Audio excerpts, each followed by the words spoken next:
Kalau asli airnya bau, memang aslinya bau, maka itu tidak apa-apa. Iya, karena bau dengan sendirinya bisa jadi.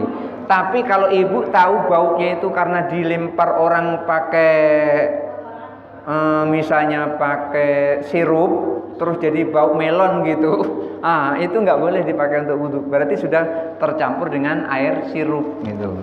Tapi kalau berubah dengan sendirinya nggak apa-apa. Karena air itu kalau tidak ada orang yang merubah, maka dia bisa berubah sendiri lama-lama. Seperti ini kan, seperti kalau orang melakukan kejahatan itu karena tidak terpengaruh dengan orang, memang dirinya sendiri yang jahat. Bisa karena pengaruh orang, bisa karena dirinya sendiri yang jahat. Sama dengan air, kalau tidak dirubah oleh orang atau tidak dirubah oleh sesuatu, maka air itu berubah sendiri. Yang tadinya jernih dijemur itu lama-lama jadi agak kebiru-biruan, agak putih.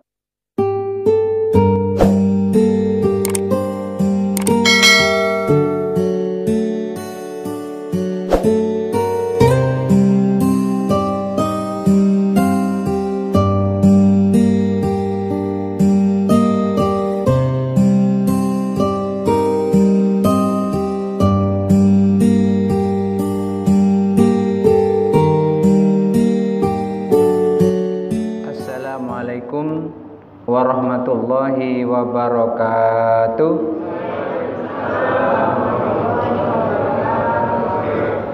Innal hamdalillah wassalatu wassalamu ala Rasulillah wa ala alihi wa ashabihi wa man wala.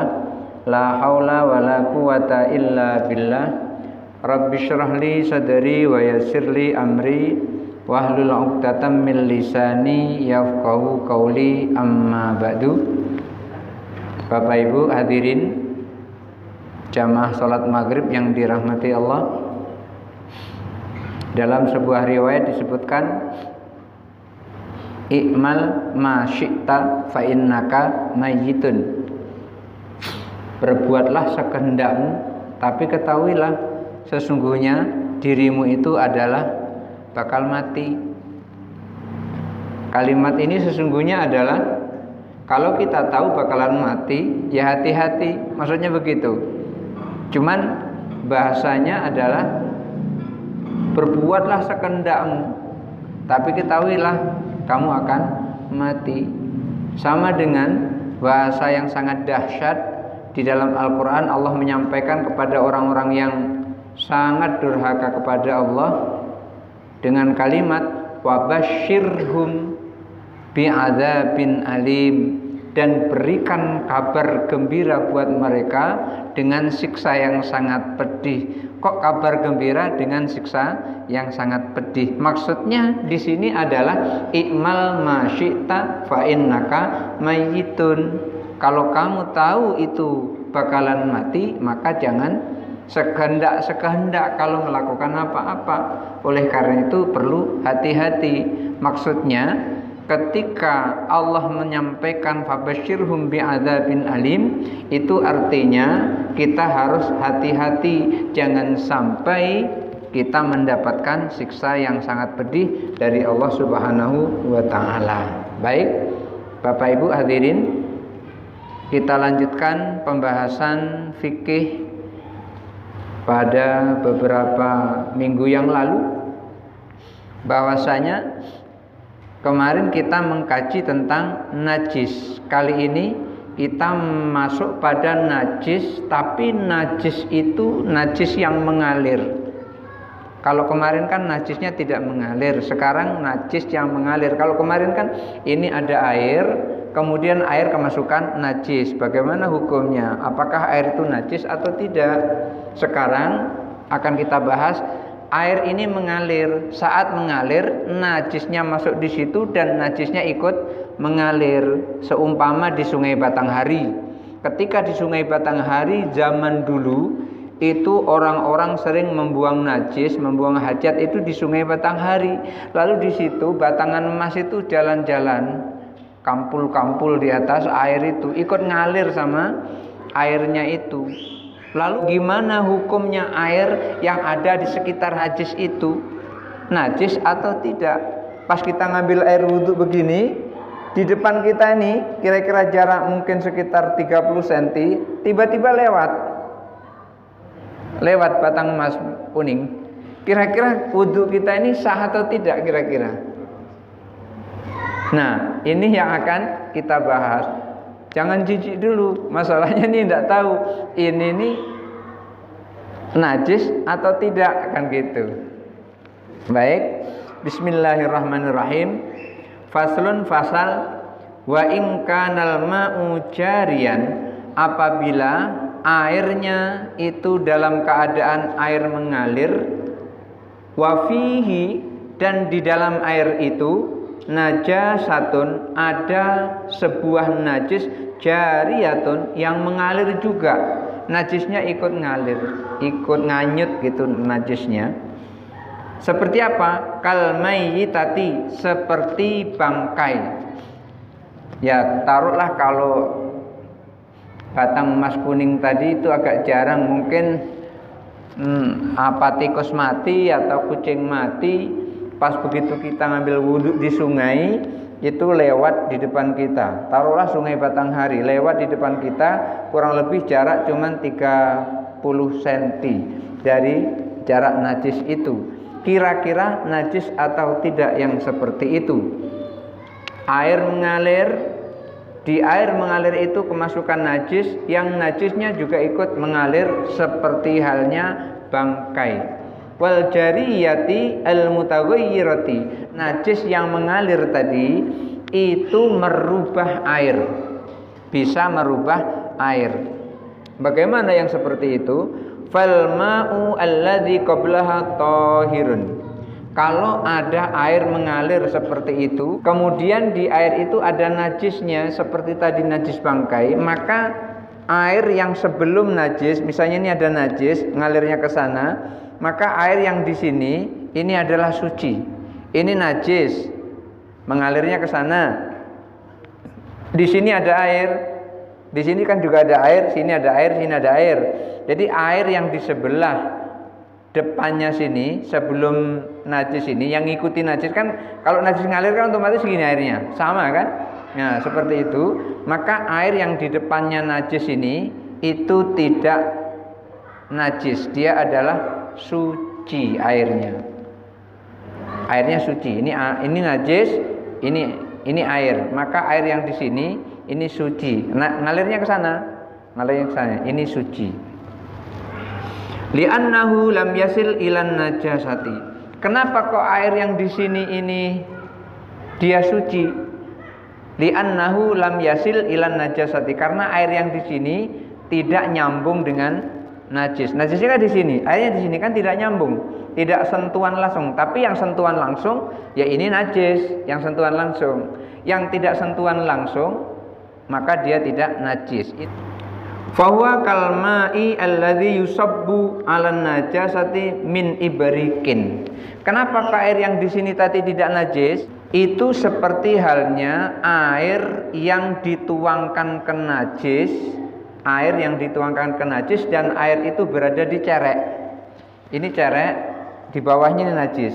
Terus kita tuangkan seperti ini, kan mancur tuh dari mulut cerek tuh, mancur ngenai najis. Maka air yang dicerek ini enggak najis, kecuali yang sentuhan langsung dengan najis, maka dia najis. Yang di atasnya ini enggak ada najis, ini yang di atasnya ini.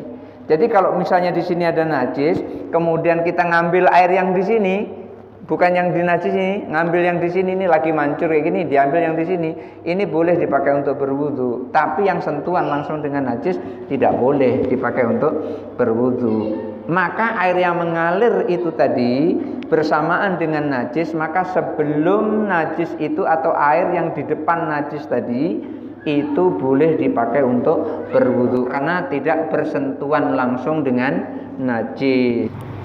Walladzi ba'daha tahirun aidan. Dan air yang sesudah najis tadi, ini najis, ini air. Maka air yang ada di sini waktu ngalir di sini ini juga tidak najis, tapi agak sulit untuk mengambilnya karena ini kan ngalir nih. Kecuali kita wudhunya sambil mundur gitu, memang ngadepin najis itu, sambil mundur itu di sungai umpamanya. Intinya ketika air yang ada sesudah najis yang ada di sini tadi itu tidak najis. Yang sebelumnya tidak najis, yang sesudahnya juga tidak najis. Kenapa? Karena tidak bersentuhan langsung dengan najis itu. Wa amma ma yuhitu bin najasati, adapun air yang berada di sekitar najis, kan ketika najis mengalir di sungai itu otomatis mungkin di sini ada airnya, di sini air, sini air, ini sini air, di bawahnya juga air. Mungkin kalau najisnya setengah tenggelam, di atasnya juga air. Itu yang disebut wa amma ma yuhitu bin najasati.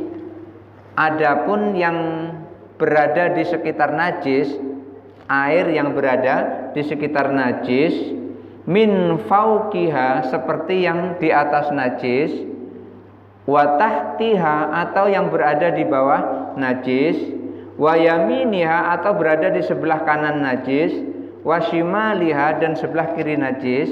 Tadi kan sudah dibahas yang depan najis sama belakang najis. Sekarang yang sebelah kanan najis dan sebelah kiri najis, di atasnya najis, di bawahnya najis. Kira-kira hukumnya seperti apa? Boleh nggak dipakai untuk berwudu? Air yang berada di bawah najis, ini air najis ngalir. Nah, kalau kita ngambil air yang di bawah sini, kira-kira boleh nggak dipakai untuk berwudu? Fa in kana kullataini walam yataghayyar fa huwa tahirun. Air yang berada di sekitar najis tadi, kalau airnya itu lebih dari 2 kolah atau lebih, kullataini fa aksar, 2 kolah atau lebih, kuncinya adalah minimal 2 kolah. Kalau air sekitar itu jumlahnya ada 2 kolah, maka airnya suci. Kalau 2 kolah, tapi dengan syarat lam yataghayyar, airnya tidak berubah. Tapi kalau berubah jelas tidak bisa dipakai untuk berwudu. Misalnya air yang kita ini tadi ternyata baunya amis bangkai, maka tidak boleh dipakai untuk berwudu. Tapi kalau tidak berbau, tidak berubah warna, tidak berubah rasa, maka airnya tetap suci. Ini yang disebut wa in lam yataghayyar, kalau tidak berubah airnya. Kalau berubah tetap tidak bisa dipakai untuk berwudu. Kalau berubah airnya itu tetap suci walaupun di sebelahnya ada bangkai. Wa in kana dunahuma, kalau air yang di sekitar najis tadi kurang dari 2 kolah, fa huwa najisun, maka hukum air itu najis. Jadi intinya adalah ketika air itu 2 kolah. Tapi ketika air itu kurang 2 kolah, berubah maupun tidak berubah, tetap najis. Ini ada air 1 ember, kemasukan bangkai tikus, otomatis air itu jadi najis. Tapi kalau ada air 1 kolam itu ukuran 4x4 umpamanya, dalamnya 2 meter, kemasukan bangkai tikus, air kolam itu tidak najis. Kenapa? Karena lebih dari 2 kolah. Air walaupun dia mengalir, di situ ada bangkai kurang dari 2 kolah, itu najis. Karraqidi, hukumnya seperti air yang tidak mengalir. Kalau air yang tidak mengalir itu dia najis, maka dia pun juga najis. Kenapa? Karena kurang dari 2 kolah. Wa qala Abu Abbas bin Al-Qas fihi qaulun akhar. Sementara itu Abu Abbas bin Al-Qas itu punya pendapat yang lain. Qala fil qadim, beliau sampaikan di dalam qaul qadim, annahu la yanjusul ma'ul jari illa litaghayyurin. Beliau sampaikan air kalau mengalir itu tidak najis kecuali air itu ada perubahan. Yang tadinya airnya itu enggak berbau apa-apa, kemudian terus airnya menjadi bau. Yang tadinya air itu warnanya jernih, kok tiba-tiba di situ warnanya merah. Berarti sini bercampur dengan darah. Ketika dia mengalir, dan dia tidak berubah, maka dia tetap suci walaupun ada bangkai. Ini menurut pendapat Abul Abbas bin Qas. Biarpun dia mengalir, ada bangkai, kurang dari 2 kolah, ada bangkai, asal mengalir, asalkan ia tidak berubah air itu, maka hukumnya tetap suci. Yang tadi gimana? Yang tadi hukumnya suci kalau jumlah airnya 2 kolah ke atas. Tapi kalau Abu Abbas bin Qas tidak berpandangan seperti itu. Beliau sampaikan asal mengalir dan tidak berubah air itu tetap suci walaupun ada bangkai di situ. Maka dikatakan ini pendapat lain yang diambil dari qaul qadim Imam Syafi'i. Li'annahu ma'un warada 'alan najasati falam yanjus min ghairi taghayyurin. Kenapa kok tidak najis itu tadi? Digambarkan karena air itu mendatangi najis, bukan najis mendatangi air. Oleh karena itu airnya tetap suci. Seperti halnya ketika ibu-ibu mencuci baju, bajunya ditaruh di baskom, dikucek-kucek pakai tangan, airnya dari atas mancur, dari keran mancur. Itu namanya air mendatangi najis. Ketika ibu cara mencucinya seperti itu, maka bajunya itu menjadi suci. Tapi lain halnya ketika ibu mencuci di bak, sudah dikumpulkan di situ airnya sudah dimasukkan di bak itu duluan, sudah masuk, baru baju yang najis tadi masuk ke air itu, maka tidak suci yang seperti itu. Agak bingung, Bu? Ini sekali lagi. Ibu mau nyuci baju kotornya yang tercampur dengan najis, seumpama najis kencing, itu dikumpulkan di bak, baskom ya, bukan bak ya, di baskom, dikumpulkan di baskom. Ini kotor nih, baju kotor, taruh di baskom. Setelah itu baru dituangi air di situ. Kalau pakai keran mungkin agak lama, pakai gayung itu biar agak cepat, atau langsung dari ember ke situ. Yang seperti itu hasilnya akan menjadi cucian yang suci. Tapi berbeda ketika ibu melakukan seperti ini. Airnya dimasukkan ke dalam baskom dulu. Sudah masuk dalam baskom dulu, baru kainnya yang najis tadi dimasukkan ke baskom, maka hasilnya semuanya jadi najis. Kenapa? Ini najis mendatangi air yang suci. Yang tadi itu najis didatangi dengan air yang suci. Paham, Bu ya? Paham, Pak ya? Iya. Jadi air ketika mendatangi najis, air itu tidak najis. Tapi kalau najis mendatangi air itu jadi najis semuanya. Sekali lagi saya contohkan yang tadi. Ini ada baskom. Baskomnya kita masuki air. Di sini baju kotor. Baju kotornya kena najis. Baskom yang sudah ada air kita masuki kain yang najis tadi, maka najis semuanya karena najis mendatangi air. Ini yang pertama. Yang kedua, ini baskom, baju najis langsung dimasukkan baskom, baskomnya belum ada airnya. Begitu dimasukkan baju yang terkena najis dalam baskom, setelah itu baru diisi dengan air yang suci, maka hasil cuciannya akan menjadi suci. Kenapa? Di situ air menemui najis.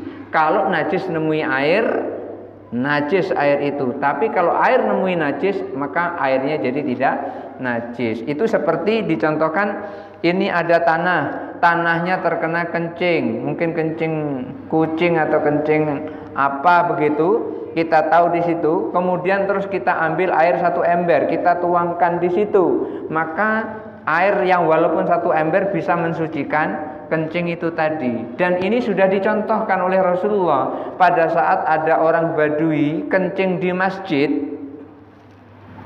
Kalau dulu wajar kencing di masjid, kalau sekarang tidak wajar kencing di masjid, karena setiap masjid punya WC. Dulu kan nggak ada WC di masjid. Dan pula masjidnya tidak ada keramik seperti ini. Masjidnya itu lantainya adalah pasir bercampur kerikil. Kencing di situ dia. Umar bin Khattab sudah gerem. mau nyabut pedangnya, mau nebas batang lehernya itu, saking geremnya itu, lalu dicegah oleh Rasulullah, dan Rasulullah menyuruh untuk menyiram dengan satu ember. Satu ember itu bisa mensucikan kencingnya seorang yang kencing di masjid itu. Artinya kencing di masjid itu tidak boleh karena dia sudah kebelet dan nggak tahu mau kemana kencing, mau langsung aja brrr di situ, langsung. Tetapi begitu disiram dengan air satu ember, langsung suci. Kenapa? Karena begitu disiram dia ngeresep ke bawah. Kalau di sini disiram nggak akan ngeresep ke bawah di sini, malah melebar kemana-mana. Makanya di sini perlu dipersiapkan tempat untuk buang air kecil di belakang situ. Karena di sini kalau mau kencing di sini nggak bisa ngeresep ke bawah. Kalau zaman itu ngeresep ke bawah. Jadi air mendatangi najis, airnya tidak najis. Tapi kalau najis mendatangi air, maka airnya menjadi najis. Itu kuncinya perlu diperhatikan. Makanya Abu Abal bin Qas tadi itu mengatakan kalau air itu mengalir walaupun ada najis, asal tidak ada perubahan air itu, maka hukumnya itu tidak najis. Seperti contohnya itu tadi, kalma'il muzali bihin najasata, seperti air untuk menghilangkan najis. Artinya air mendatangi najis itu tadi. Wa in kanatin najasatu waqifatan, lalu bagaimana kalau najisnya itu enggak ngalir? Airnya ngalir, tapi najisnya enggak ngalir ke mana? Di sini terus najisnya. Mungkin karena nyangkut. Pas tadi ngambang kampul-kampul itu, ini ada batang kayu nyangkut begini, dia enggak ngalir. Bagaimana kalau seandainya najisnya itu tidak ngalir? Wa in kanat an-najasatu waqifatan wal ma'u yajri, sementara airnya mengalir, najisnya tidak ngalir, airnya ngalir. Alaiha, airnya ngalir di atas najis itu tadi. Fa inna ma qablaha wa ma ba'daha tahirun. Kalau najisnya berhenti seperti itu sama. Air yang sebelumnya suci, yang sesudahnya juga suci. Misalnya ngalirnya ke sini, yang di sini suci, yang di sini juga suci. Jadi yang di depan suci, yang di belakang suci. Itu kalau najisnya tidak mengalir. Najisnya tetap di sini, diam di sini. Yang di sini suci, yang di sini suci. Wama yajri 'alaiha, dan yang mengalir di atasnya juga suci. Ingkana kullataini, apabila jumlah airnya 2 kolah, fawa tohirun, maka hukumnya suci. Najis tidak ngalir, airnya mengalir, baik yang di depannya, di belakangnya, di atasnya, semuanya suci dengan syarat kalau airnya itu 2 kolah ke atas. 2 kolah itu berapa kemarin? 219 itu menurut Habib Hasan. Tapi kalau di dalam kitab Fiqhul Islam wa Adillah tuh Wahbah Zuhaili menyebutkan 2 kolah itu adalah kurang lebih 227 liter. Kurang lebih segitu, 227 liter. Jadi kalau kita menampung air sejumlah 227 liter, itu berarti sudah posisi aman. Karena Al-Habib bin Hasan itu menentukan 2 kolah itu adalah 219 liter. Jadi kalau 200, yang lebih aman lagi 300 liter, itu lebih aman lagi.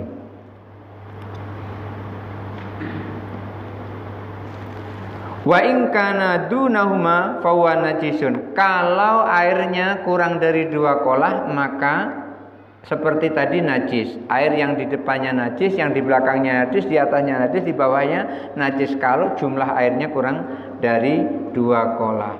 Wa kadzalika kullu ma yajri 'alaiha ba'daha fahuwa najisun. Demikian juga setiap yang mengalir di atasnya dan sesudahnya kalau kurang dari 2 kolah itu juga najis. Wala yadhuruf syai'un min dzalika hatta yarkuda.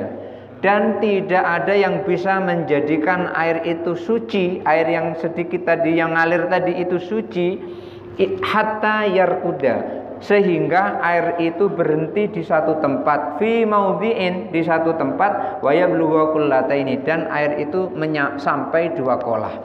Air mengalir itu tidak bisa disucikan kecuali kalau air itu yang mengalir berhenti di satu tempat, tempatnya mungkin agak berlubang begitu, dan ngumpul di situ sampai jumlahnya 2 kolah. Kalau seperti itu baru disebut air itu adalah suci, dengan syarat itu tadi, berhenti di satu tempat dan ngumpul menjadi 2 kolah.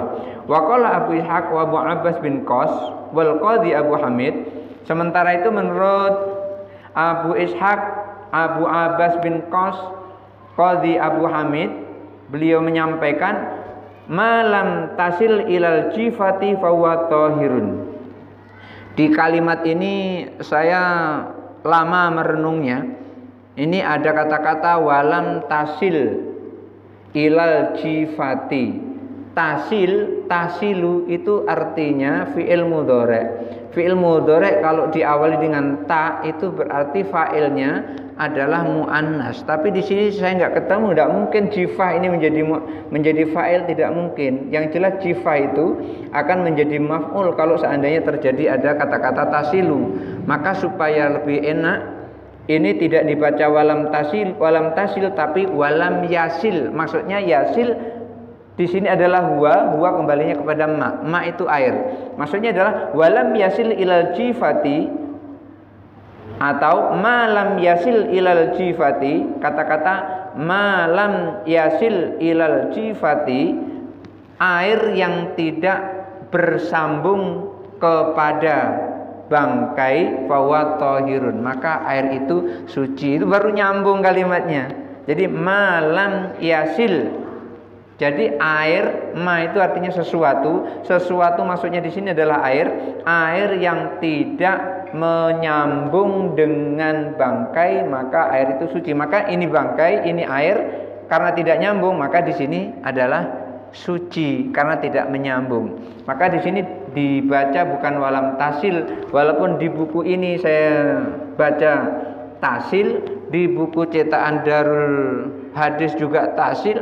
Tapi secara saya lihat secara ilmu nahwu itu enggak nyambung kalau walam tasil, karena tasil itu bisa hiya bisa anta, tidak mungkin anta, hiya pun juga enggak mungkin. Maka alma disebut hiya, alma itu adalah huwa karena dia adalah mudzakkar. Maka walam yasil ilal jifati atau ma lam yasil ilal jifati fahuwa tahirun. Jadi malam yasil ilal jifati fahuwa tahirun, air yang tidak nyambung dengan jifah, dengan bangkai, maka air itu adalah suci. Wal ma'ul ladzi ba'dal jifati, dan air yang setelah jifah, setelah bangkai, ya juzu ayatawaddu'a minhu, boleh kita menggunakan wudhu dengan air yang sesudah bangkai itu. Maksudnya di sini ada air, di sini bangkai, di sini air, di sini boleh dipakai, yang di belakang bangkai juga boleh dipakai. Idza kanat bainahu wa baina jifati kullatani.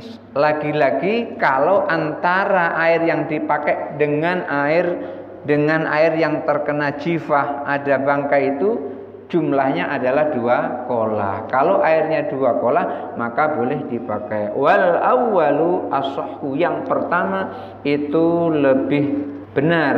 Li'anna kulla jariyatin hukmu nafsiha, karena setiap yang mengalir itu punya hukum tersendiri. Fala ya'tabiru fil kullatani, tidak berpatokan pada 2 kolah. Jadi kalau menurut Abu Ishaq Ibrahim bin Ali bin Yusuf, kalau air mengalir itu punya hukum tersendiri, beda dengan air yang tidak mengalir. Maka beliau menyampaikan walaupun air itu kurang dari 2 kolah kemudian terkena najis, terkena bangkai, sementara airnya mengalir, maka airnya itu tetap suci selama tidak bersentuhan dengan najis. Ini menurut Abu Ishaq bin Ali bin Yusuf yang menyusun kitab ini kan. Faslun fasal wa in kana ba'dhuhu jariyan wa ba'dhuhu raqidan, kalau airnya sebagian mengalir sebagian tidak mengalir, bi ayyakuna fin nahri, seperti air yang ada di sungai, maudhi'un munkhafidun, seperti di sungai itu ada mengalir air dan di situ ada lubang atau apa namanya, galian, bekas galian yang agak ke bawah, ya munkhafidatun, apa namanya, dekok itu, apa itu ya? Ya pokoknya di situ akan ada bekas yang dikeruk gitu, sehingga air itu ngumpul di situ. Yarkudu fil ma, airnya ngumpul di situ. Air di sungai mengalir cuma sedikit, sebagian mengalir sebagian tidak. Yang tidak mengalir tadi itu karena ngumpul di bagian yang rendah tadi. Wal ma'u yajri bijan bihi, air yang mengalir di sebelahnya, warraqidu zaidun, sementara karena air mengalir di sebelahnya tadi, air yang di lubang tadi itu bertambah, air yang tergenang tadi bertambah. An samatil jahri, itu melalui mengalirnya air tadi itu. Jadi air mengalir mampir ke lubang tadi itu. Fawaqa'a fir raqidi najasatun, lalu di tempat air yang raqid tadi, air yang tergenang tadi itu ada najis. Wa waduna kullataini, sementara yang tergenang tadi kurang dari 2 kolah. Fa in kana ma'al jariyati, kalau air itu bersamaan, yang tidak ngalir tadi bersamaan dengan air yang ngalir, allati yuhadiha, yang masuk di situ, ya bulugha kullataini fa huwa tahirun, sampai 2 kolah maka air itu suci. Fa in lam yablugh kullataini fa huwa najisun, kalau tidak sampai 2 kolah maka airnya najis. Wa tanjusu kullajariyatin bijanbiha, maka setiap air yang mengalir di sekitarnya juga najis. Ila antajtami'a fi maudhi'in kullatani, sehingga air itu berkumpul di tempat yang tergenang tadi menjadi 2 kolah, faidhur, maka suci. Jadi di sini ketika airnya mengalir, sebagian tidak mengalir. Ketika air mengalir dan sebagian mengalir itu kalau terkumpul jadi satu, itu ada 2 kolah, maka airnya suci. Walaupun kemasukan najis, tapi dengan syarat tidak berubah bau, warna dan rasanya. Tetapi kalau kurang dari 2 kolah, maka air itu tidak suci kalau terkena najis. Oleh karena itu, jadi begini gampangnya gini Bu ya. Ketika Bapak Ibu itu berwudu, dan berwudu itu airnya mengalir, mancur seperti di keran, itu tidak usah nunggu 2 kolah. Asalkan tidak berubah bau, warna dan rasanya, maka air itu tetap suci. Seperti di keran tuh, kita wudu baunya normal, tidak seperti bau bangkai atau yang lainnya. Jadi intinya, kalau dia tidak mengalir, ukurannya adalah 2 kolah. Kalau dia mengalir, tidak perlu 2 kolah. Kalau ngalir, tidak perlu 2 kolah. Seperti kalau mancur tadi. Jadi ibu-ibu ini yang harus hati-hati ketika mencuci. Jangan airnya masuk ke baskom dulu, baru kainnya. Tapi kainnya masukkan ke dalam baskom, baru airnya. Maka mesin cuci itu udah sangat bagus itu. Masuk dulu baju ke mesin cuci, baru dihidupkan air. Jadi airnya nemui najis, maka kita mencuci di mesin cuci itu sudah tepat yang seperti itu. Hasilnya akan menjadi suci. Barangkali itu saja dulu. Ada yang belum jelas yang ingin ditanyakan? Ya. Pak, misalnya kita kan berwudu. Maaf ya, bukan kita kalau itu bau air itu dari kolam, lalu ngalir lagi di situ, lalu nanti airnya balik lagi ke kolam, emang itu Pak? Airnya ngalir lagi ke kolam. Airnya di kolam. Ngambil wudu, bekasnya ngalir lagi ke kolam.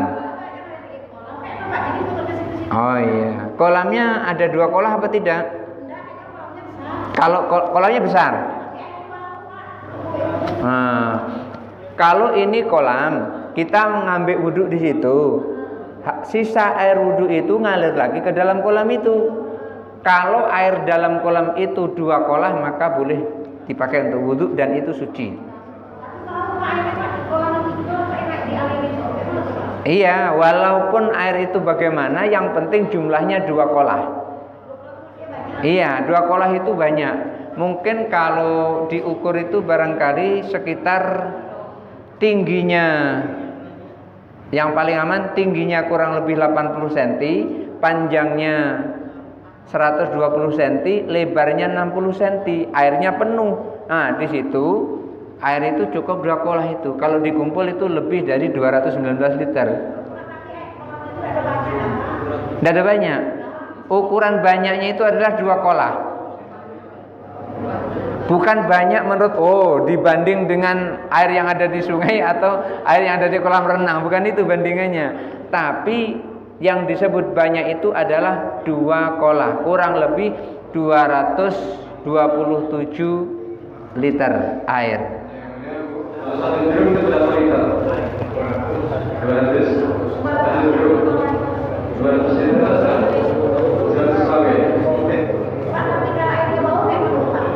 Kalau asli airnya bau, memang aslinya bau, maka itu tidak apa-apa. Iya, karena bau dengan sendirinya bisa jadi. Tapi kalau ibu tahu baunya itu karena dilempar orang pakai misalnya pakai sirup, terus jadi bau melon gitu, itu nggak boleh dipakai untuk wudhu. Berarti sudah tercampur dengan air sirup gitu. Tapi kalau berubah dengan sendirinya nggak apa-apa. Karena air itu kalau tidak ada orang yang merubah, maka dia bisa berubah sendiri lama-lama. Seperti ini kan, seperti kalau orang melakukan kejahatan itu karena tidak terpengaruh dengan orang, memang dirinya sendiri yang jahat. Bisa karena pengaruh orang, bisa karena dirinya sendiri yang jahat. Sama dengan air, kalau tidak dirubah oleh orang atau tidak dirubah oleh sesuatu, maka air itu berubah sendiri. Yang tadinya jernih dijemur itu lama-lama jadi agak kebiru-biruan, agak butek begitu. Betul lagi Pak? Kalau air itu bau tanah. Air bau tanah. Kalau airnya bau tanah, memang airnya tempatnya berarti di tanah. Di tanah airnya. Nah, itu sangat wajar sekali karena airnya di tanah, maka baunya bau tanah. Maka boleh dipakai untuk berwudu. Karena bau tanah. Kenapa? Tanah itu sendiri adalah suci. Maka jangankan bau tanah, ketika air itu kemasukan tanah di situ, maka airnya tetap suci. Kenapa? Karena tanah itu adalah suci. Oleh karena itu, ketika tidak ada air, kita disuruh untuk tayamum dengan tanah, dengan debu. Debu asalnya dari tanah. Kita tidak pernah disuruh tayamum dengan pasir. Kita disuruh tayamum dengan tanah. Tapi kalau pasir itu ngandung tanah atau tanahnya ngandung pasir, yang jelas dominannya adalah tanah, nyebutnya adalah tanah, maka itu adalah tanah. Maka air ketika bau tanah hukumnya tetap suci karena tanah itu sendiri adalah suci. Kecuali bau bangkai, baru airnya tidak suci.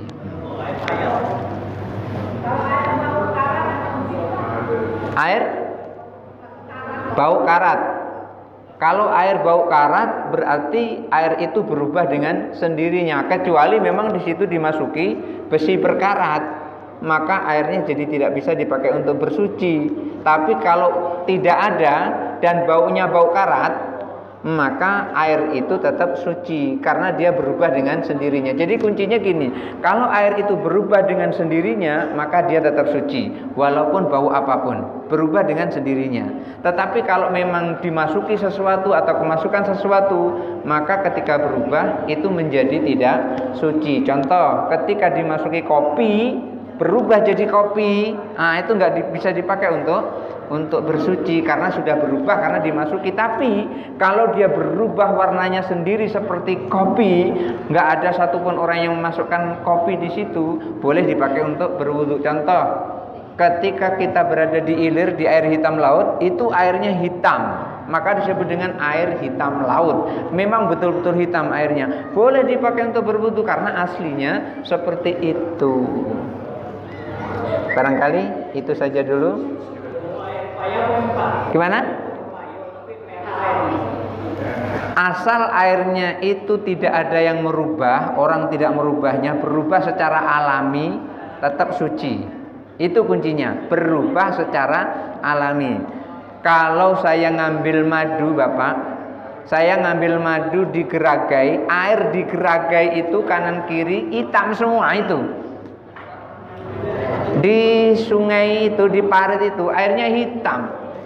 Dan bahkan saya ngambil wudhu di air yang warnanya hitam tadi itu.